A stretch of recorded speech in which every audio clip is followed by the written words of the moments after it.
Alright, it's been a little since the last update, but I haven't had a ton to film lately, but I do have a few things I can go over with you guys just to get a video up for the week and then continue forward with this build, so let's check it out. So again, nothing too crazy. I ended up getting the pulley I needed for the JZ to put the water pump on here. The 2J water pump is actually a bigger bolt pattern than the 1JZ, so this is spread out a little bit more. But I got that on there. I ended up getting the whole kit. You can't just get the water pump one, so I got the power steering and the alternator as well. I did get a new alternator too. My old one got damaged. My motor actually tipped over on the stand, so I got a new one for that.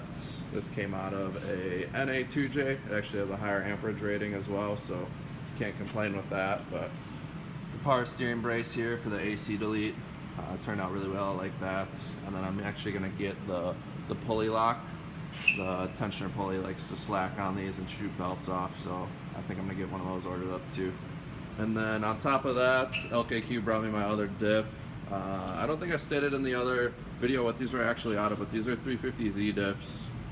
My buddy texted me actually asking me what these diffs were out of. So the 350Z diff fits right in S14s with the Maverick Motorsports adapters. So these actually bolt right up. I had 350Z axles in my last car with the Villain stub kit, so I figured I would just keep those axles and just convert the diff. This will keep the ratio with the trans good as well. So again, this is either or. One of them's a 3.3 and one's a 3.5. I'm just gonna mess around and see what I like best, or if there's a certain track around here, because most of the stuff we drive is at Shawano, and that's a short track. You don't need a ton of gearing, but there are some road courses we drive around here, so just gonna mess around with it, see what happens. And then on top of that, I got some flywheel bolts, pressure plate bolts right from Nissan. ARP doesn't make these for some reason. I called them.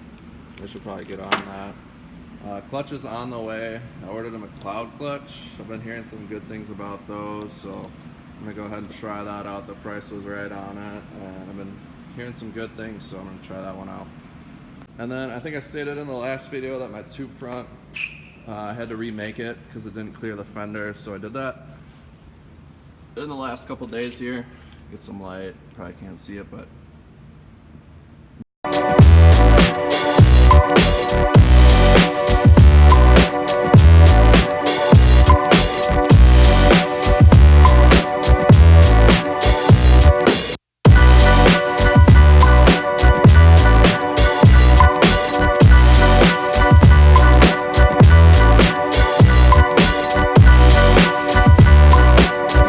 now it clears the fenders and everything, so we welded that in last night.